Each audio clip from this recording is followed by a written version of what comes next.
Hello friends, आज हम जानेंगे कैसे हम जान सकते थे कि बिटकॉइन में एक क्रैश आ सकता है। कुछ अर्ली साइन जो प्राइस एक्शन शो करता है कि जो स्ट्रेंथ है उसमें कुछ वीकनेस आ रही है।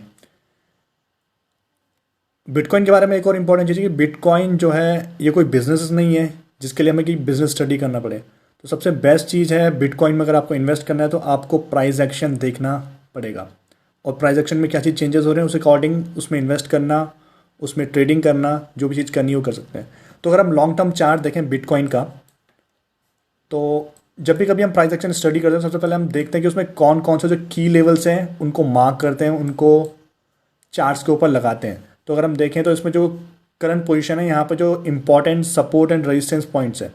सपोर्ट वो पॉइंट्स है जहाँ से प्राइस बार बार बाउंस बैक करता है।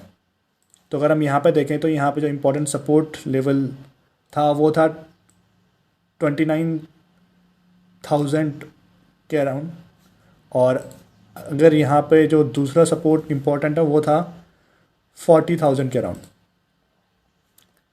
तो जब भी हम चार्ट बनाते हैं तो पहले सपोर्ट रेजिस्टेंस ड्रॉ करते हैं, उसके बाद हम देखते हैं कि जो प्राइस है वो करंट पोजीशन में किसी ट्रेंड लाइन को फॉलो कर रहा है या नहीं कर रहा है। तो अगर हम यहाँ पर देखें तो यहाँ पर ये एक ट्रेंड लाइन को फॉलो कर रहा था,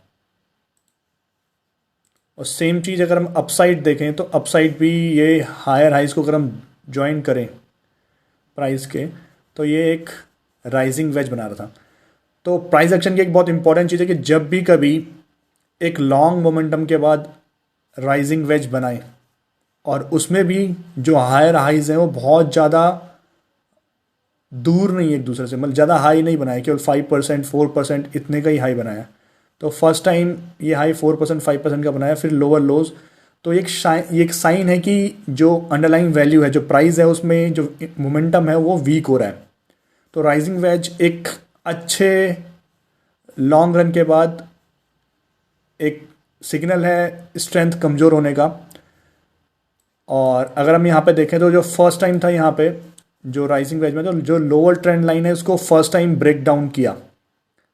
यहाँ पे एक अलर्ट सिग्नल था कि जो प्राइस है उसमें कुछ ना कुछ वीकनेसेस हो रही हैं, कुछ ना कुछ जो ट्रेंड है जो अभी तक इंटैक्ट था उसमें कुछ ना कुछ चेंजेस आ रहे हैं।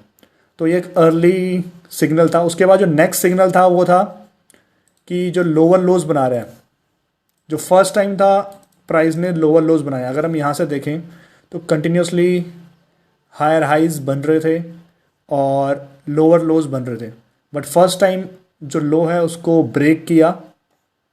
तो यहाँ से एक सिग्नल था कि जो ट्रेंड है उसमें कुछ ना कुछ चीज़ें चेंज होनी स्टार्ट हो चुकी हैं।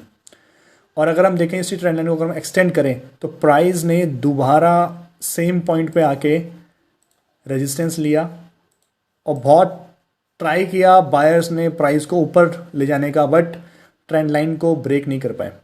तो यहाँ पे जो ट्रेंड जो चेंज है उसका कंफर्मेशन हो गया। एक और चीज़ प्राइस एक्शन में बहुत इंपॉर्टेंट कि जब भी कभी प्राइस मोमेंटम के साथ किसी ट्रेंड लाइन को ब्रेक करता है तो वो हमेशा उसको रीटेस्ट करने आता है, और जब भी कभी प्राइस ट्रेंड लाइन को कंसोलिडेट करने के बाद ब्रेक करता है तो वो मोस्टली उसको रीटेस्ट नहीं करता है। तो अगर हम सेम चीज़ को देखें, यहाँ पे इसने प्राइस को रीटेस्ट किया और फिर, और अगर हम यहाँ पे देखें तो यहाँ पे भी एक स्मॉल ट्रेंड लाइन है जिसको इसने ब्रेक किया। तो यहाँ पे जो ट्रेंड लाइन थी इसमें दोबारा पुल बैक नहीं आया, प्राइस को रीटेस्ट नहीं किया, ट्रेंड लाइन को रीटेस्ट नहीं किया, बिकॉज यहाँ पे जो ब्रेक डाउन हुआ था वो कंसोलिडेट होने के बाद हुआ था। तो जनरली कंसोलिडेट होने के बाद जब भी ब्रेक डाउन होता है तो वहाँ पे जो प्राइस है वो कभी भी रीटेस्ट नहीं करता है, जनरली रीटेस्ट नहीं करता है। तो इसके बाद जो नेक्स्ट इंपॉर्टेंट क्रूशियल सपोर्ट था वो था 40,000 के अराउंड, बट उस टाइम पे जो ग्लोबल क्ल्यूज थे, चाइना ने जो अपना बैन किया क्रिप्टो करेंसीज में और इलॉन मस्क के जो ट्वीट्स थे, तो उसके कारण जो ये प्राइस था इसने कंटिन्यू किया, और जो नेक्स्ट सपोर्ट था 30,000 का उसको टच करके सडनली जो वॉल्यूम आप देख सकते हो यहाँ पे सडनली बहुत हाई वॉल्यूम है, सडनली बहुत हाई वॉल्यूम है, और यहाँ पे एक हैमर कैंडल बना रहा है। तो हैमर कैंडल कब कंफर्म होता है? जब उसके जो अपर एंड है, ओपनिंग प्राइस है, उसके ऊपर प्राइस ट्रेड करना स्टार्ट करे तो हैमर एक अच्छा ट्रेडिंग सिग्नल जनरेट करता है। बट यहाँ पे इसने प्राइस ने इसके ऊपर क्लोज नहीं किया एंड इसने जो अपना प्रीवियस सपोर्ट था उसको रीटेस्ट किया एंड दोबारा अभी जो डाउन साइड है उसको कंटिन्यू कर रहा है। तो यहाँ पे अगर किसी को इन्वेस्ट करना है तो उसके लिए इम्पॉर्टेंट है कि वो अभी इस लेवल के अराउंड देखें, अगर उसको दोबारा प्राइस मिलता है 29,000 के अराउंड। और यहाँ पे अगर हम स्मॉलर टाइम फ्रेम में देखें तो प्राइस एक चैनल को फॉलो कर रहा है। अगर हम 4 आवरली में देखें तो यहाँ पे ब्रेकडाउन के बाद से एक कंटिन्यूसली इस ट्रेंड लाइन पे रेजिस्टेंस ले रहा है।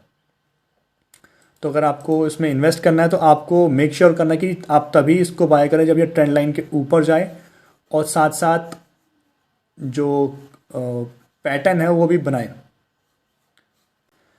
अगर हम फिबोनाची लेवल्स ड्रॉ करें लास्ट स्विंग से तो इसके लिए जो नेक्स्ट इम्पॉर्टेंट लेवल है वो है जहाँ पर ये करंटली ट्रेड कर रहा है 35,000। अगर 35,000 भी ब्रेक करता है जो कि 61% रिट्रेसमेंट है तो उसके बाद जो नेक्स्ट हम पे है वो है 78.6% का लेवल जो है अराउंड 27,000। तो वॉच आउट करो इन लेवल्स को कि जहाँ पे आपको अगर इन्वेस्ट करना है बिटकॉइन में तो इस ट्रेंड लाइन के ऊपर हो और साथ साथ वो फिबोनाची लेवल या फिर सपोर्ट लेवल के आसपास अगर आप इन्वेस्ट करते हो तो आपका जो रिवॉर्ड है वो ज़्यादा बेहतरीन रहेगा। और अगर हम करंटली देखें जो RSI के हिसाब से तो RSI जब भी कभी 15-16 के अराउंड आता है वहाँ पे वो एक साइन होता है कि जो प्राइस है वो अंडर वैल्यू है। तो उसके हिसाब से भी जो प्राइस अभी 15-16 RSI के अराउंड है। और अगर हम सेम चीज़ को वीकली में देखें तो वीकली के हिसाब से भी जो RSI है मे भी आप देख सकते हो कि अगर वो वीकली RSI अगर 15-20 के अराउंड आता है तो वो सबसे बेस्ट जगह है इसमें इन्वेस्ट करने के लिए। सो ये था वीडियो। अगर आपको और भी चीज़ें सीखनी है प्राइस एक्शन के बारे में तो do subscribe to my channel and thank you for watching.